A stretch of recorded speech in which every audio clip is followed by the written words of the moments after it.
বলবীর বল উন্নত মমশির, শির নেহারি আমারি নত শির ওই শিখর হিমাদ্রির। কবিতাটা শুনে অবশ্যই বুঝতে পারতেছেন কার কবিতা।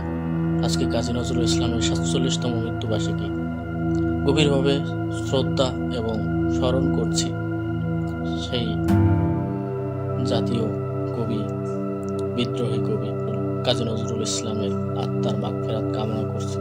পরপারে যেন তিনি সুখে থাকেন, আল্লাহ তাআলা যেন তার পর শান্তি বর্ষণ করেন, তার ভুল ত্রুটিগুলো যেন ক্ষমা করে দেন এবং তার এই কবিতার দ্বারা আমরা বিভিন্ন সময় বিভিন্ন বিদ্রোহ এবং মাথা উঁচু করে দাঁড়ানোর এবং খারাপের বিদ্রোহ করার সাহস, অনুপ্রেরণা সবসময় কিন্তু তার এই কবিতা থেকে পেয়ে থাকি।